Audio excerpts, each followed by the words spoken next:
Olá, eu sou Lucília Machado, jornalista e diretora da consultoria Acessar Comunicação, Diversidade e Inclusão. Este é o podcast Acessando Lucília, que você ouve e assiste todas as terças-feiras, a partir das 18 horas, na web rádio Censura Livre, pelos canais do Facebook e do YouTube. Fique com a gente!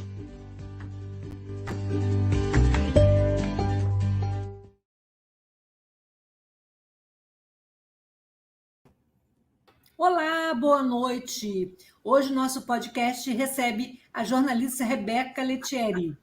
As narrativas ganharam novos significados e construções no complexo universo da informação com a chegada da internet e das redes sociais. As fake news, as notícias falsas, são a ponta desse fenômeno que nos últimos anos deu tom das campanhas eleitorais. Então, este é o tema do nosso programa dessa terça-feira. E a Rebeca é jornalista formada pela UF, trabalhou como repórter do Jornal do Brasil na cobertura das eleições de 2018. Ela é mestre em mídia e cotidiano pela própria UF e com estudo sobre desinformação e política. E ela vai compartilhar com a gente todo esse conhecimento, toda essa pesquisa, para que nós possamos entender melhor essas novas relações atualmente tão presentes nos nossos dias e instrumentalizadas pelas tecnologias. E antes de passar para a Rebeca, eu vou me descrever, sou uma mulher morena, branca, de cabelos castanhos, estou com óculos com aro dourado, um brinco preto, uma blusa preta, um óculos com uma correntinha perolada. Rebeca, bem-vinda a esse espaço de diversidade e inclusão. Queria que você se apresentasse e a gente vai bater um papo para entender melhor o que está acontecendo nesse cenário. Oi, Lucília, tudo bem? Boa tarde, Lucília, boa tarde, pessoal. Obrigada por me receber aqui hoje. Meu nome é Rebeca Lettieri, eu sou jornalista formada na UF, terminei o mestrado recentemente também na UF, fui jornalista de diversas editorias dos jornais O Fluminense e Jornal do Brasil, e nas eleições de 2018 eu tive a oportunidade de trabalhar como repórter de política, cobrindo as eleições. E eu sou uma mulher loira, branca, de olhos castanhos, estou com uma argola marrom e uma blusa vinho. Rebeca, e para começar o nosso bate-papo, como é que nós chegamos a esse cenário de fake news e desinformação? A fake news ou a desinformação não é uma novidade, né? Não é uma coisa do nosso século, da nossa geração. Ela sempre existiu, inclusive fala-se do início dela nas guerras, né? As primeiras guerras mundiais assim, já usavam as fake news, a desinformação como uma estratégia para atingir o inimigo. O que acontece, o que a gente vê hoje, na verdade, é esse fenômeno sendo potencializado por conta das redes sociais, por causa da internet. Então, o que a gente tem hoje são plataformas com um controle muito mais difícil, né? E as fake news ali vão ganhando uma proporção sem controle, uma proporção gigantesca, e acaba atingindo as pessoas através de algo sem verificação. Então, acho que a gente vive hoje uma situação potencializada por conta da internet. E assim, como é que a gente, para quem está chegando nesse mundo, a gente ouve muito falar fake news, desinformação. O que é fake news e o que é desinformação? Desinformação é um conceito mais amplo, né, do que de informações falsas. Elas podem ser desde peças montadas com a intenção de manipular uma informação, elas podem ser peças tiradas do contexto, apesar de verdadeiras, podem ser informações passadas sem a intenção de desinformar alguém, né? Uma mentira que foi passada sem que a pessoa soubesse que era mentira. Ela tem ela engloba uma série de outras ideias, de outros conceitos sobre o que é uma informação falsa. A fake news é como a gente denomina as notícias, as informações que são montadas com caras de notícias para enganar alguém. Então, elas são intencionais, né? Elas têm a intenção de enganar alguém e o formato delas é de notícia, como a gente vê no jornalismo. A desinformação ela ganhou destaque, né, nos últimos anos em cenários mais amplos e tem sido alvo de estudos acadêmicos, como a sua própria pesquisa. Como você teve a ideia de pesquisar, né, de mergulhar nesse fenômeno? Parece que tudo que te motivou, né, foi aquele ambiente da campanha do presidente Jair Bolsonaro em 2018. Conta um pouquinho aí sobre sua pesquisa, como é que foi a trajetória e que saldo você tirou dessa experiência. Eu acabei, no início, tendo um envolvimento muito pessoal com a escolha do tema, assim, porque eu trabalhava como repórter de política nas eleições de 2018 e cobria não só a política, mas tudo que rodeava ela, né? E a desinformação era um problema latente da época, assim, que a gente discutia muito dentro da redação, fora da redação.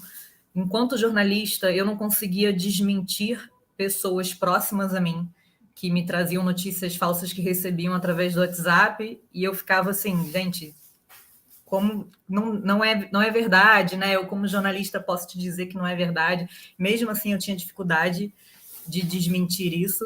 Então, eu acho que, por conta do meu envolvimento pessoal com isso, né, com o meu trabalho em 2018, eu escolhi entender melhor esse tema, de onde ele surgiu, por que isso tem ganhado uma proporção maior nos últimos anos, né? Eu acho que eu fiquei curiosa para entender como era o funcionamento dessa máquina de desinformação, como a gente chama, né? E o processo do mestrado foi exatamente esse, assim, eu mergulhei completamente em estudos da área. É um tema muito recente, apesar de já ter inúmeras pesquisas sobre isso, ainda é um tema muito recente, então a gente está estudando a atualidade, né? A gente não está estudando um fato que ocorreu há 10 anos atrás, a gente está estudando algo que está acontecendo agora. Então, existem muitos estudos ainda aparecendo e tentando analisar esse contexto, e eu achava que a minha responsabilidade, inclusive, era maior por isso, né? Eu estava contribuindo também para esse espaço de uma nova pesquisa sobre um novo tema que precisava ser urgentemente entendido para as pessoas, para a gente acionar, né, resoluções para isso. E aí, durante o processo de estudo, eu conheci diversos autores que estudam o tema há muitos anos, né? A própria Patrícia Campos Mello, que foi uma, em 2018, que publicou uma matéria na Folha de São Paulo denunciando esse maquinário de desinformação na época do partido de Bolsonaro. E hoje ela é uma pessoa que lançou um livro sobre isso, continua se aprofundando no assunto, ainda outros diversos autores. Aqui no Brasil e lá fora, né, a gente sabe que a desinformação ela tem como um marco o Brexit no Reino Unido e a eleição de Donald Trump. Então, a gente ainda tem aí estudos vindo de lá de fora, tentando entender como é que isso se repete no Brasil, o que tem de diferente no Brasil. É um campo bastante promissor para ser estudado e ainda incompreendido, né, por muitas pessoas. E o que você observou de diferente no Brasil? O que as nossas fake news ou as nossas desinformações produzidas e pensadas, né, e colocadas aí na ordem do dia, o que tem diferente desse perfil de fake news e informação lá do outro lado do mundo? Tem muitas coisas que se repetem. Eu acho que o Brasil está sendo um lugar de muito ensaio, assim, de muito teste, de muito desafio para as pessoas que estudam esse tema entenderem o que acontece aqui. Mas eu acho que tem uma soma de fatores que fazem que o Brasil seja essa potência de desinformação que é hoje. Entre eles, a ascensão da extrema-direita, que acontece no mundo todo, a polarização política, que é algo que perigoso usar essa palavra, né? Porque, na verdade, a gente está falando de uma polarização que é potencializada por conta das redes sociais, por conta desses emocionais que são despertados nas pessoas. Tem a falta de controle, de fiscalização das redes sociais, e agora a gente discute aí como que isso acontece com Elon Musk assumindo o Twitter, né? Existe uma preocupação com esses autores, com esses donos dessas redes sociais, que elas não são livres, elas têm um dono, elas têm uma cabeça pensante por trás delas, né? E eu acho que falta uma questão de educação midiática, né? Para a gente entender como identificar essas fake news, entender entender que a internet não é terra de ninguém, ela tem pessoas dominando a internet, né? Muitos sites que transmitem fake news são monetizados, existe uma estrutura financeira por trás disso, não é uma questão meramente espontânea. Então, existem uma série de fatores que, somados, ajudam nesse cenário que a gente vive hoje, né? Na minha pesquisa de 2018, o que eu entendi era que, apesar de no Brasil a gente não ter uma Cambridge Analytica, que foi o que revelou na época da eleição de Donald Trump o porquê qual era o direcionamento das fake news que favoreciam o Trump, a gente tinha no Brasil um direcionamento dessas fake news, ou pelo menos das que mais circularam em 2018, para um público-alvo específico. Então, no final das contas, eu tracei paralelos entre mais de 100 fake news que circularam em 2018 a públicos específicos eleitores de Jair Bolsonaro em 2018. Então, eu queria entender o quanto daquele público tinha o perfil das fake news que mais circularam, né? E existe esse público-alvo, existe esse direcionamento, né? Acho que a gente pode afirmar isso hoje em dia. Não são fake news criadas a partir do zero ou sem uma intenção por trás delas, ou enfim, ela tem um porquê psicológico e emocional para atingir pessoas a partir disso. Tem uma pergunta de um ouvinte que vem justamente nesse viés que você estava comentando aí. A Delma Pacífico está perguntando: existe algum estudo na área da psicologia que explica o mecanismo dessa aceitação passiva da mentira? Sim, já existem estudos psicológicos dizendo que as pessoas têm mais, como é que diz?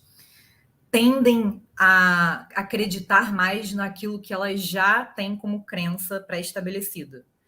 Então, se eu, Rebeca, acredito que o céu é verde na minha cabeça, e eu recebo uma fake news dizendo que o céu é verde, eu já vou dizer que isso é uma verdade e não uma mentira. Eu não vou questionar essa notícia, né?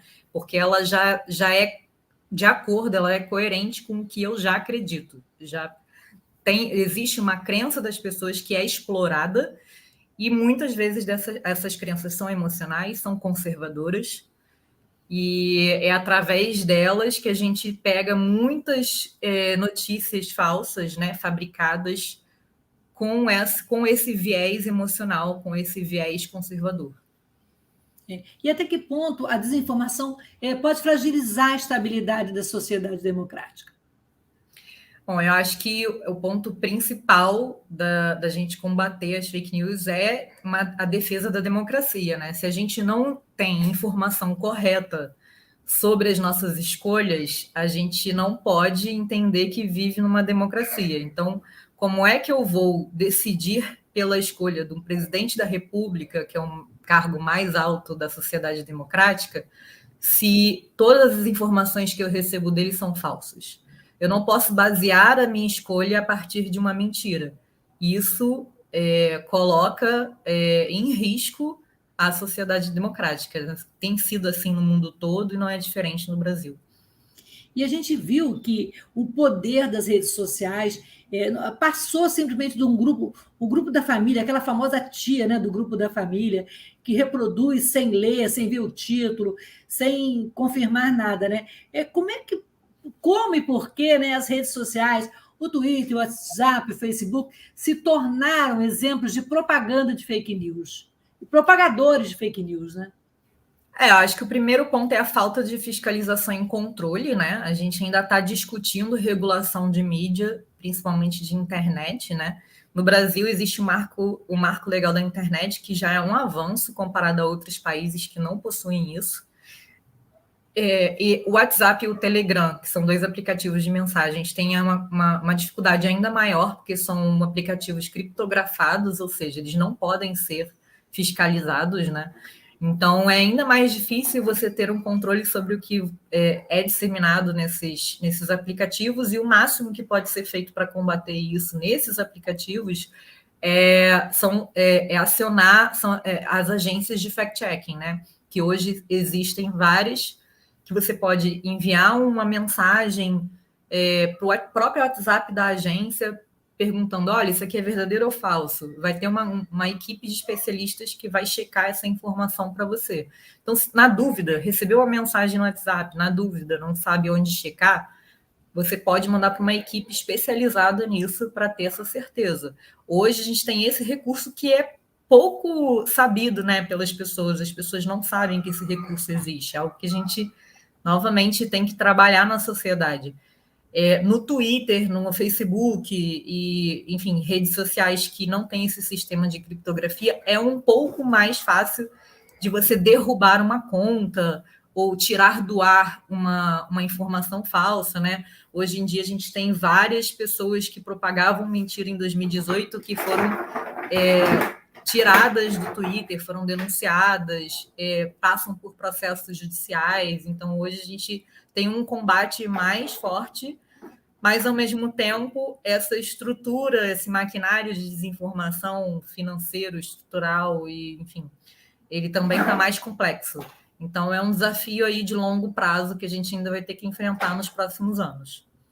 Você falou da derrubada de contas, e a direita vem acusando, né, as derrubadas de contas, como aquele senador mineiro, da Carla Zambelli, como censura. Como é que você vê esse protesto ideológico da direita, né?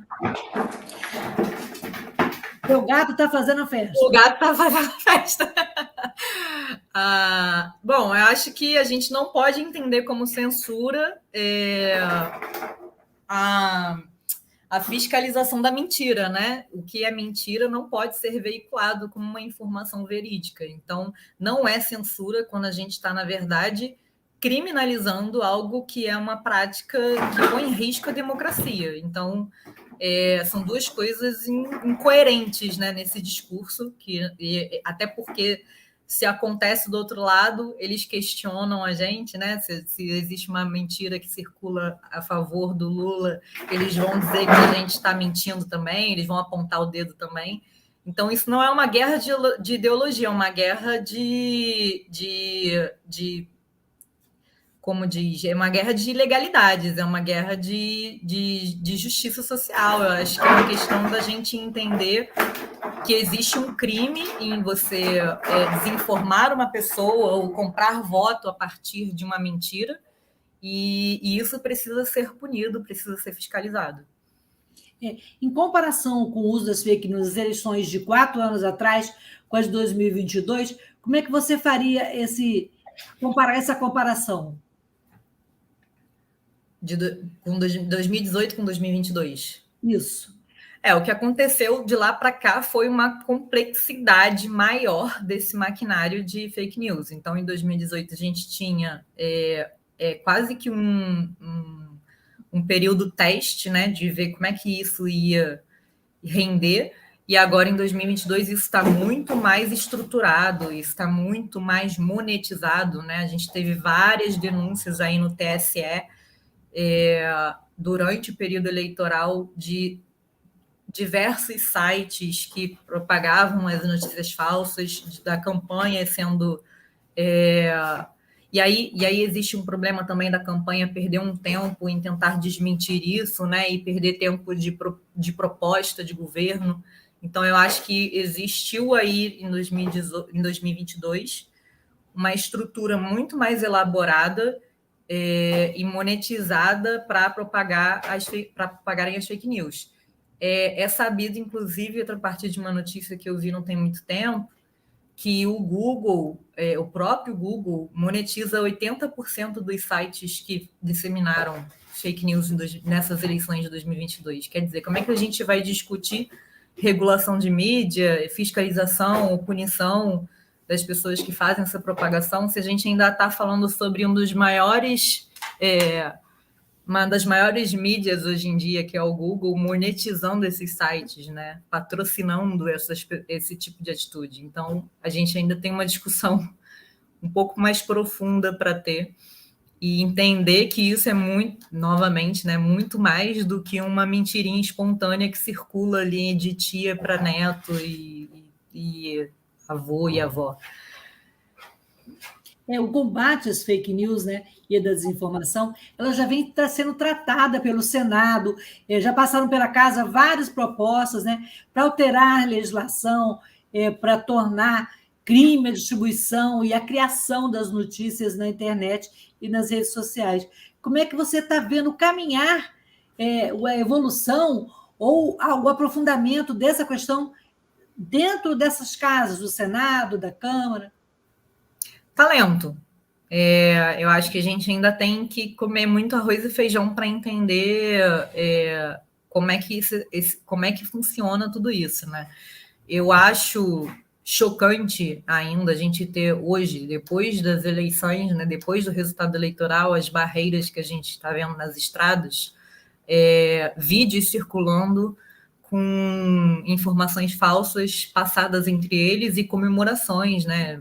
Com a falsa prisão do Alexandre de Moraes, a falsa hospitalização do Lula na Bahia. Então, eu acho que existem ainda fake news circulando entre as pessoas pós-resultado e como é que a gente não está conseguindo ainda reconhecer qual é a origem disso, né? A gente ainda está discutindo os efeitos, né, as consequências, muito mais do que as causas. Eu lembro de 2018 ter feito uma matéria sobre a lentidão do TSE, inclusive na questão de ter recursos suficientes para combater as fake news na época de 2018. Eu acredito que isso melhorou, até porque atingiu ministros do STF logo em seguida, e aí, por causa disso, eles começaram a se mover para aprovar projetos de lei ou punições para as pessoas que circulavam essas informações falsas, mas ainda é um processo mais lento do que deveria ser, na minha opinião, para algo que é tão perigoso, né? E é tão arriscado, não só para as eleições. A gente viu isso acontecer durante a pandemia de Covid, né? Ao longo desses 2 anos, sobre as vacinas, sobre as mortes. Então, atinge a saúde pública. É algo muito sério para a gente tratar isso de uma maneira tão superficial. E acho que a gente precisa ter mais seriedade com isso. Enquanto sociedade civil, o que nós, cidadãos, o que nós podemos fazer para pressionar que esse assunto ganhe mais velocidade e mais seriedade no tratamento, né, no cotidiano dessas desinformações, dessas fake news, para que elas não prejudiquem tanto, por exemplo, vai começar um novo governo, até que ponto ele vai ser, sabe, crucificado por conta das fake news? A gente tem que pressionar os políticos que a gente elegeu, né, em primeiro lugar, acho que é isso. Agora o nosso papel é cobrar essas pessoas que estão lá por conta do nosso voto. E, em segundo lugar, continuar denunciando essas fake news e ensinando para as pessoas ao nosso redor como reconhecê-las. Eu acho que isso é um ponto importante também, porque às vezes a gente não tem paciência de ensinar o nosso tio, a nossa tia a mexer no celular, mas eu acho que esse ensinar a mexer no celular é super importante para ela entender qual é o funcionamento, qual é a dinâmica daquele aparelho e das redes sociais que ela está presente, né? Então, eu acho que ter um pouquinho de paciência com a geração que tem mais dificuldade de acessar essa internet e pressionar os nossos representantes políticos. Rebeca, a gente vai fazer um pequeno intervalo para falar um pouquinho do trabalho da rádio, que é uma rádio, é uma web rádio, sem fins lucrativos, e aproveito para falar para vocês curtirem, darem um like no YouTube, no Facebook, no Twitter, e vamos falar sobre isso importante, sobre desinformação, né?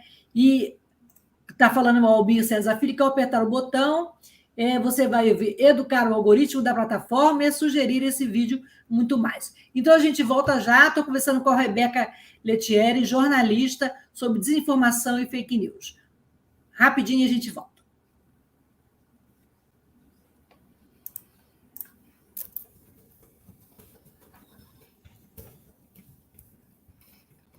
Para manter o projeto da Web Rádio Censura Livre de uma mídia alternativa, buscamos apoio financeiro mensal ou doações regulares dos ouvintes, de amigos e parceiros, já que não recebemos recursos de grandes empresas, políticos ou partidos. Seja um apoiador regular e ouça o agradecimento no ar durante as edições dos nossos programas. Sua ajuda é muito importante para nós. Enviamos prestação de contas mensal aos nossos apoiadores. Temos uma vaquinha virtual permanente. Anote o endereço virtual apoia.se/clwebradio. apoia.se/clwebradio. Saiba mais sobre a emissora no WhatsApp 21 96553 8908. Web Rádio Censura Livre, a voz da classe trabalhadora. Para ajudar a Web Rádio Censura Livre, anote os dados da nossa conta. Banco Bradesco, agência 6.666, conta corrente número 5602, dígito 2. Se preferir, nosso Pix é 32 954 696 0001 81. Somos uma emissora sem fins lucrativos e as contribuições são para pagar os custos de manutenção e transmissão. Desde já agradecemos a sua ajuda. Web Rádio Censura Livre, a voz da classe trabalhadora.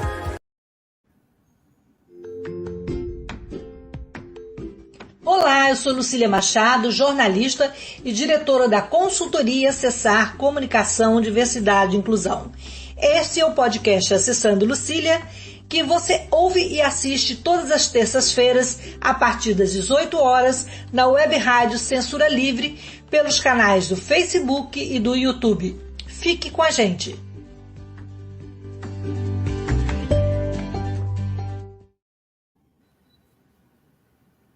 Olá, voltamos então ao bate-papo com a Rebeca Letieri.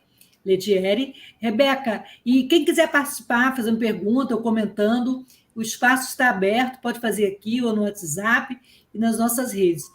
Rebeca, quais os direitos da pessoa que foi vítima de fake news? Como é que ela pode recorrer? Você tem uma dica aí, para a gente poder, o leitor, né, o ouvinte, se posicionar, caso ele tenha sido vítima de uma fake news? Eu acho que depende da informação falsa que foi veiculada, né? Existe denúncia judicialmente falando sobre calúnia e difamação, né? Então, eu acho que a pessoa pode recorrer à justiça por uma questão de calúnia, difamação ou qualquer veiculação falsa sobre o caráter, né, da pessoa.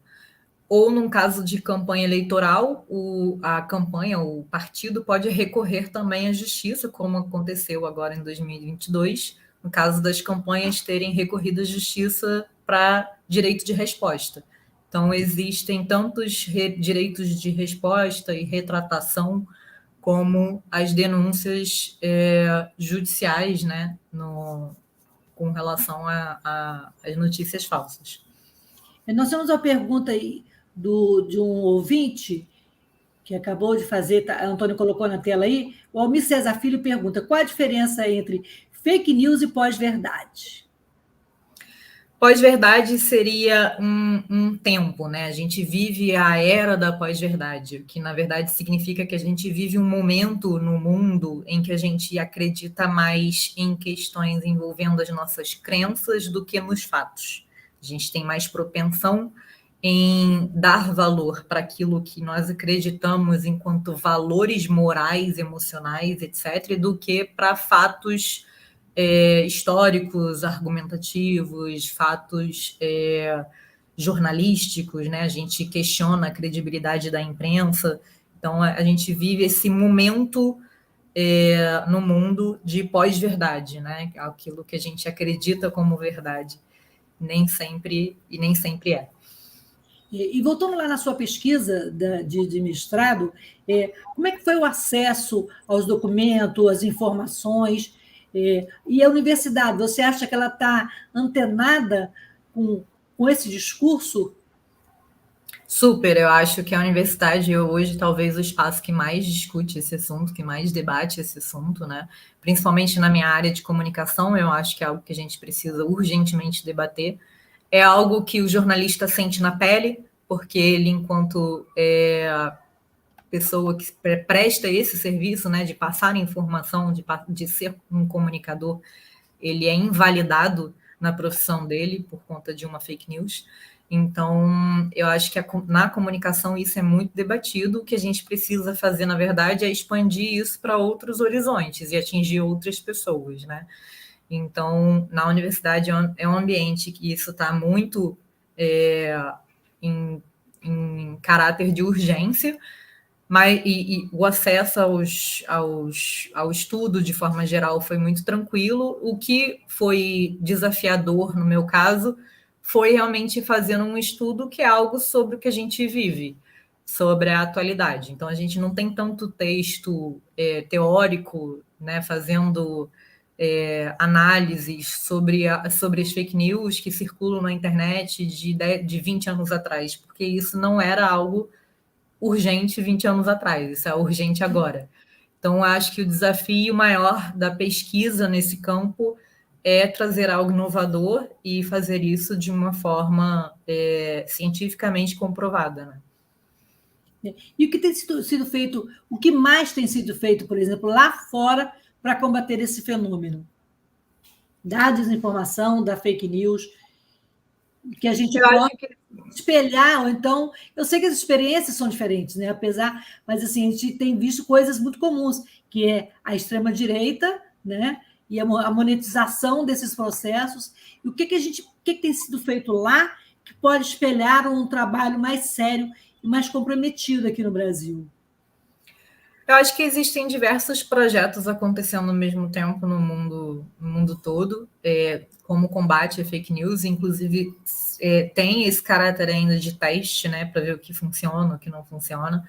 Existem vários campos tentando discutir e combater isso, que é o campo da justiça, como eu mencionei algumas vezes, é o campo da comunicação, é o campo da psicologia. Então, existem áreas da psicologia estudando qual é o caráter psicológico dessas fake news, advogados tentando entender o que precisa ser feito no quesito de regulação da mídia, políticas públicas tentando entender como é que podem combater as fake news que circulam em algumas cidades específicas, né? A gente tem iniciativas pontuais de municípios e estados combatendo as fake news, fazendo parceria com universidades, e a gente tem na área da comunicação uma tentativa de educação midiática, né? Fazer as pessoas entenderem o funcionamento das redes sociais e da internet e retomar a credibilidade do jornalismo que está sendo colocado em xeque. Então, acho que a gente está com as agências de fact-checking, por exemplo, que são um novo braço do jornalismo que combatem essas fake news, tentando avisar para as pessoas, alertar as pessoas do perigo disso, e eu acho que num longo prazo isso vai ser cada vez mais algo urgente que a gente precisa aprender e incorporar no nosso dia a dia, né? Eu, em 2018, tinha dificuldade de dizer para uma tia o que era fake news, porque ela entendia que tudo na internet era verdadeiro. Hoje em dia, hoje em 2022, né, 4 anos depois, apenas 4 anos depois, ela já consegue entender que nem tudo que ela recebe é verdadeiro e já aprendeu algumas técnicas básicas de verificação, olhar a data da matéria, ver onde ela foi publicada, quando, quem enviou, qual é a estrutura daquela notícia, por quem está assinando aquela notícia, né? Quem é a pessoa por trás daquela notícia. Eu acho que existem várias técnicazinhas básicas que a gente pode aderir no nosso dia a dia antes de acreditar em qualquer coisa que a gente recebe, principalmente nos aplicativos de mensagem. Então, nesse bolo da desinformação, existem receitas para combater a fake news, né? Eu queria que você reforçasse aí algumas dicas, como as agências, né? E como checar o título. Dá umas dicas aí. Eu espero não ter te pego de surpresa, mas... Assim, não, tem umas dicas básicas. Eu acho que olhar a data, qual é o site que está sendo publicado, né? Verificar que site é esse. Se for uma notícia de TV, né? De rádio, tentar identificar quem é o jornalista, ou às vezes nem jornalista às vezes é um comentarista, é uma pessoa de fora quem está passando a informação, então é uma opinião de um empresário, né? De qualquer coisa do tipo, não é uma pessoa que tenha o perfil de apurar os fatos, que é o caso do jornalista. A gente tem que questionar quando as mensagens são muito emocionais, e aí tem algumas coisas básicas, como desconfiar do caps lock, quando vem uma informação, né? As mensagens todas em caixa alta são algo que chamam a atenção do leitor. Imagens tiradas de contexto, às vezes é uma imagem verdadeira, mas ela é tirada de contexto, então verificar qual é a origem daquela imagem, né? Existem imagens da época de 2018, do Lula e da Dilma, cumprimentando governantes de países autodeclarados de esquerda, e que circularam em 2018 como sendo algo daquele dia, daquela atualidade, como algo que estivesse acontecendo naquele momento. E não era verdade. Era uma imagem verídica, mas que ela tinha sido tirada de contexto. Então, a gente tem que checar todas as informações por trás daquela notícia. E aí, na verdade, quando você pegar o jeito, é fácil de você identificar quando a coisa é passível de desconfiança. As fake news, elas têm algumas características de disseminação, que inclusive uma delas é a repetição por diversos autores diferentes. Então, diversas pessoas começam a circular uma mesma informação falsa, e aí quando você recebe de diversas pessoas, né, do seu tio, do seu primo, do seu amigo, da sua vizinha, você acredita que aquilo é verdade, porque afinal de contas não é possível que 5 pessoas estejam erradas. E às vezes estão, porque, na verdade, ela circulou com esse propósito. Então, a gente tem que, na verdade, questionar todos esses mecanismos de divulgação, sempre checar a origem dessa informação e confiar um pouco mais no jornalismo, gente, que eu sei que é difícil, mas a gente tem que confiar um pouco mais no jornalismo de novo, porque são pessoas preparadas para isso. O básico do jornalismo é a apuração de fatos, né? A gente está ali para validar as informações verdadeiras. Então, acho que é voltar a ter confiança. Não precisa ser exatamente do veículo que você não gosta, mas a gente tem diversas opções aí para poder verificar uma informação falsa. E falando da própria imprensa, dos próprios donos de jornais, TVs, né? Como é que eles estão contribuindo para diminuir a desinformação e amenizar, ou seja, acabar, eliminar, acho que é meio difícil, né? Diminuir o impacto das fake news. O que a imprensa tem feito para isso? Eu acho que a imprensa, na verdade, contribuiu para esse cenário durante muito tempo, né? A gente, enquanto imprensa, o jornalismo pisou na bola algumas vezes na hora de passar essa credibilidade e foi colocada em xeque por isso, né? Óbvio que é uma junção de fatores, não, a culpa não é exclusiva e totalmente dos jornalistas, mas eu acho que houve uma contribuição por parte de alguns monopólios da mídia, né, hegemônica, que escolheram tomar partidos de algumas situações e contribuíram para esse cenário de desconfiança deles mesmos. Então, agora o que está acontecendo é o processo inverso. Eles querem resgatar essa confiança através, novamente, da apuração dos fatos, da explicação detalhada das agências de fact-checking, que, querendo ou não, são braços deles, né? Hoje em dia, quase todos os veículos têm um braço de agência de fact-checking, uma editoria que faz essa checagem de fatos, né? Ou um jornalista que fica ali no ao vivo tentando desmistificar as informações falsas que chegam. Então, eu acho que a gente agora está num processo inverso de correr contra o tempo para resgatar essa confiança e tomar cuidado, porque eu acho que tem um ensinamento sobre isso, né? A gente precisa aprender alguma coisa com esse cenário que a gente contribuiu para e tentar não repetir ele. A gente tem aprendido muito, né? E uma das coisas que a gente tem visto também é que as fake news não são só de direita, né? A gente também convive com as fake news, às vezes, vindo da esquerda, né? Como é que você vê esse posicionamento, né? É muito mais comum a extrema-direita usar esse artifício do que a esquerda, e aí por isso a gente acaba destacando a extrema-direita nesse contexto, né? O meu próprio trabalho, ele tinha como base 123 fake news que mais circularam em 2018, né? Elas foram as mais compartilhadas de 2018, e das 123 fake news, 104 favoreciam Bolsonaro. Então, eu não acho que seja um número que a gente pode ignorar, porque a diferença é muito grande. Mas a esquerda também tem informação falsa, também circula informação falsa, e a gente tem que também tomar cuidado para não cair no lugar comum de acusar o nosso adversário do que a gente faz.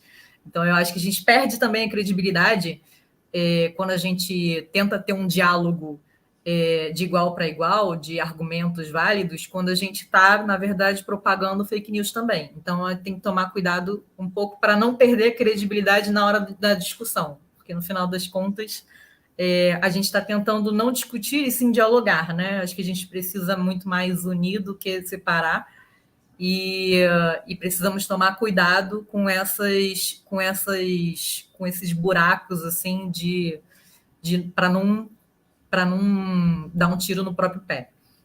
Temos alguns comentários aí, até algumas perguntas. Uma pergunta, Antônio, pode colocar na tela aí para a Rebeca? Bem, a Lucelena de Alvim Letieri, parabéns pela entrevista, muito esclarecedora. É sempre bom ter informação, né, Lúcia? E também falou que temos que ter mais cuidado mesmo.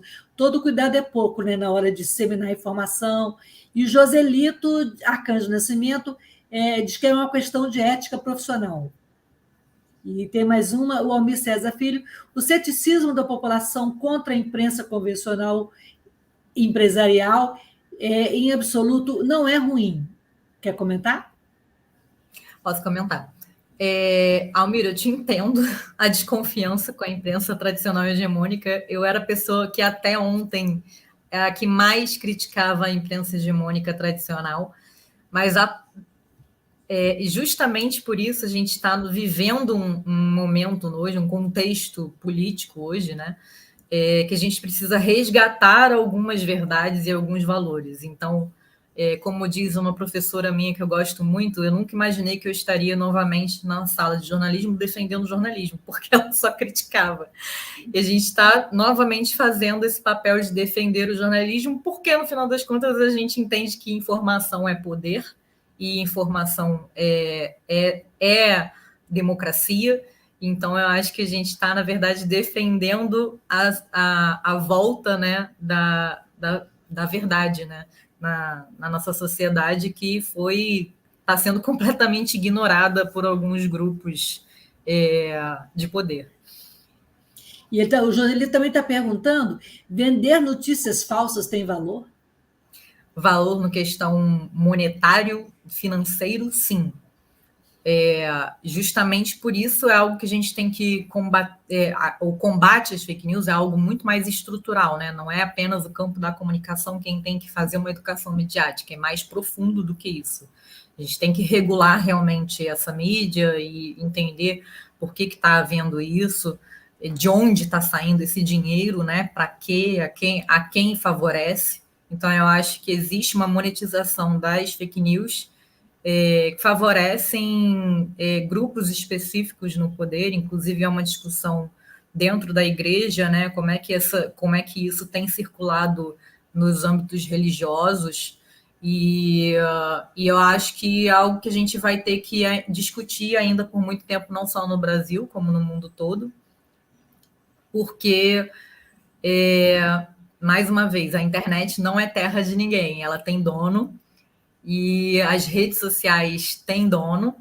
A gente não está livre da manipulação dessas pessoas por interesses políticos e financeiros próprios. Então, é lembrar também disso, né? Entender que o Facebook não nasceu do nada, nem do zero. Ele tem técnicas algorítmicas de circulação das informações, das postagens, sejam elas verdadeiras ou falsas, controladas por uma máquina que tem um viés ideológico por trás. Então, a gente tem que se lembrar disso quando a gente receber informações através dessas redes e entender que a gente também vive em bolhas, né? Acho que as bolhas comunicacionais das redes sociais são algo já estudado e comprovado, elas existem. Então, a gente recebe informação já de acordo com o que a gente acredita, e isso não é feito por um motivo aleatório ou espontâneo. Isso é feito por algum motivo, com algum interesse por trás. Então, acho que a gente tem que se lembrar disso. A coisa é muito maior e muito mais grandiosa do que a gente pensa, né? O Almir Cesar Filho falou que o controle dos editoriais das redações pelo interesse do dono da empresa jornalística e os monopólios de mídia foram os perigos que levaram ao ceticismo da população. Concorda, Rebeca? Eu concordo que teve uma contribuição disso, sim, e foi novamente a parte que eu falei ali sobre o jornalismo ter contribuído com esse cenário que a gente vive hoje. O monopólio midiático é algo que a gente, na comunicação, discute há muitos anos, né? Como que no Brasil, um país continental do tamanho do Brasil, tem apenas 3 ou 4 famílias no poder da circulação da informação. Isso precisa ser questionado, é questionado há muitos anos. Eu acho que com um novo governo aí, esse debate vai voltar à tona, porque já vimos que não pode, é muito perigoso deixar tanto poder de informação na mão de poucas pessoas que têm dinheiro, né? Eu acho que, no final das contas, a gente está discutindo isso também sobre a internet, é a mesma coisa sobre o jornalismo. Você, enquanto pesquisador, enquanto jornalista, o que você espera em termos de comunicação e de políticas públicas no governo Lula?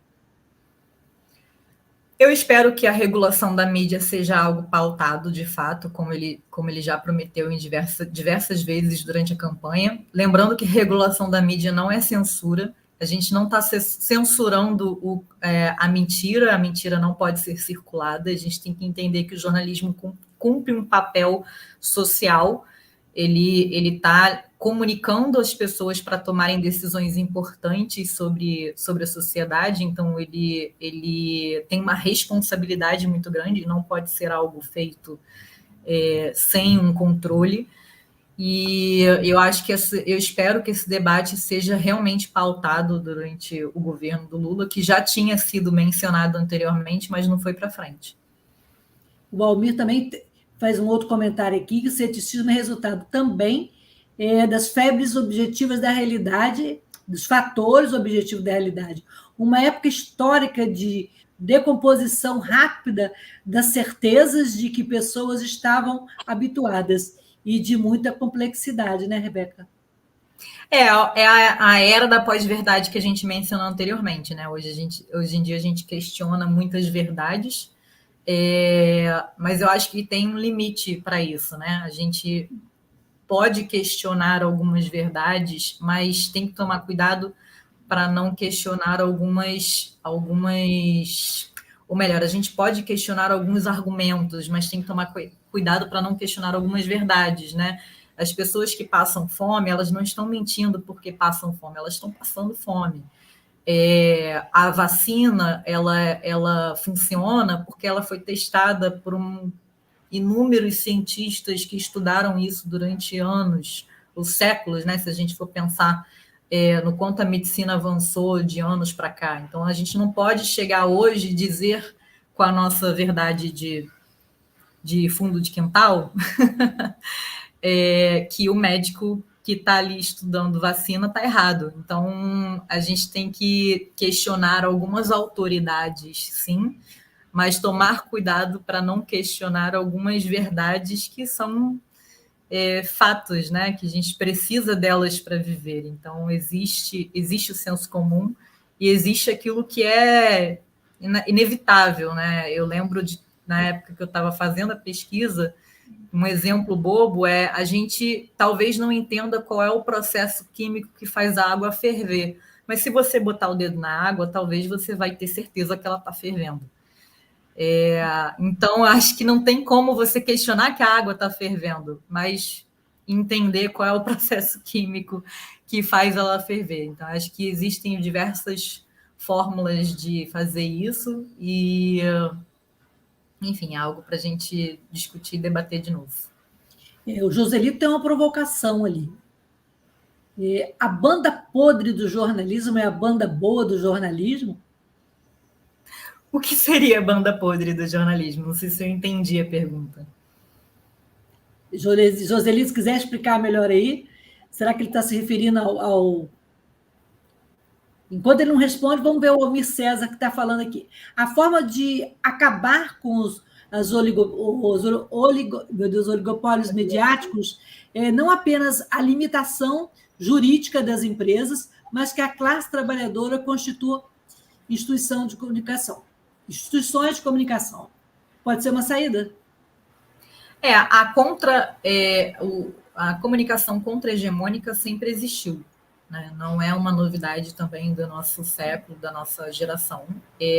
A classe trabalhadora sempre tentou questionar a hegemonia da informação, do poder da informação.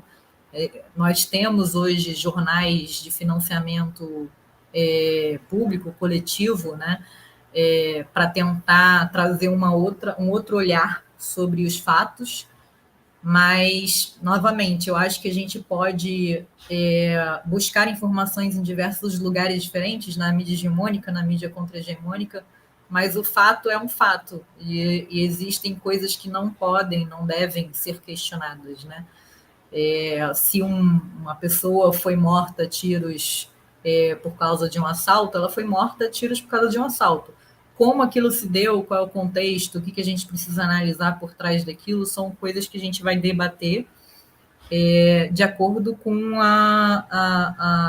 os especialistas que a gente trouxer para descrever esse fato, né? Mas eu acho que o fato em si não deve ser questionado, né? Não existe a gente dizer que o Lula está no hospital, o Alexandre de Moraes foi preso, ou a Lady Gaga vai vir e tomar o poder no Brasil.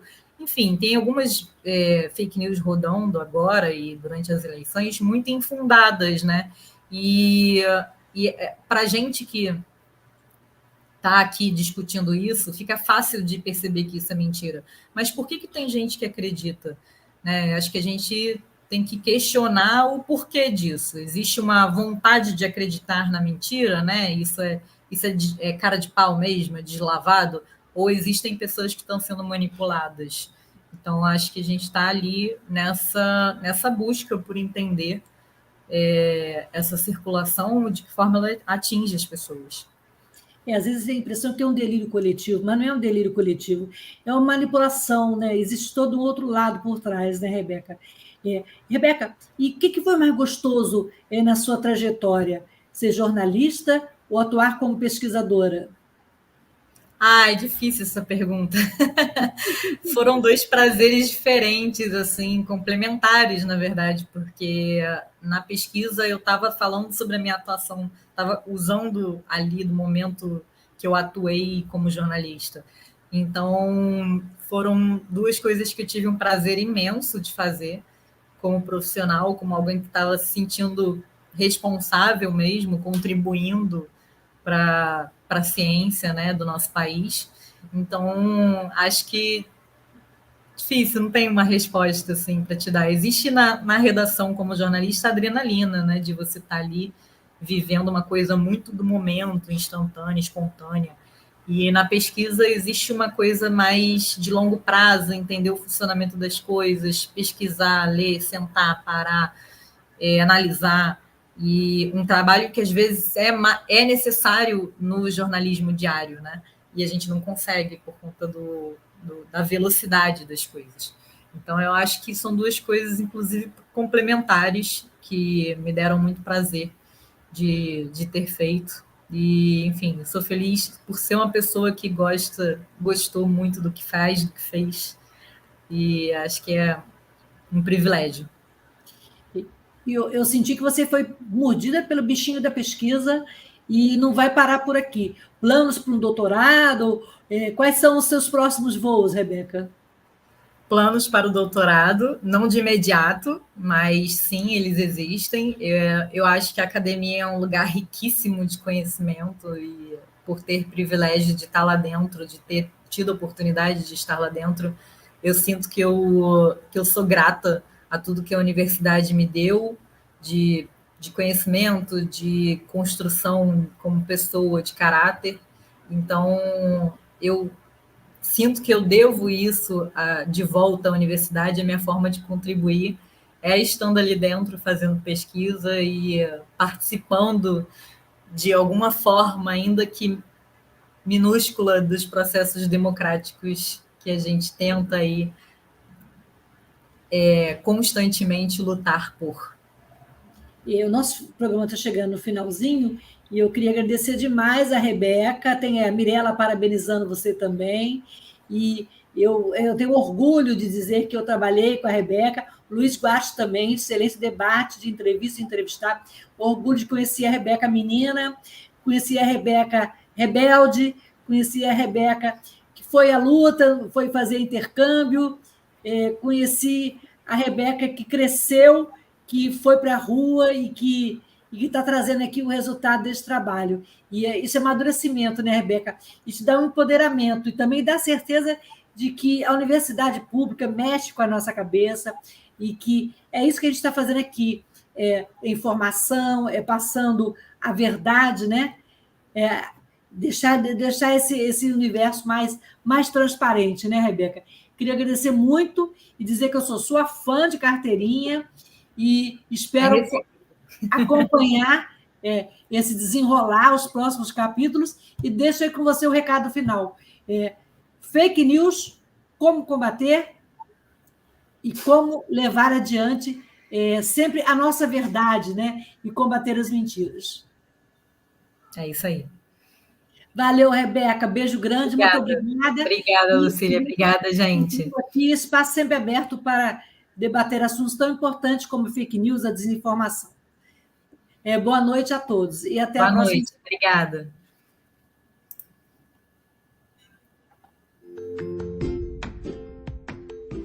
Olá, eu sou Lucília Machado, jornalista e diretora da consultoria Acessar Comunicação, Diversidade e Inclusão. Este é o podcast Acessando Lucília, que você ouve e assiste todas as terças-feiras, a partir das 18 horas, na Web Rádio Censura Livre, pelos canais do Facebook e do YouTube. Fique com a gente!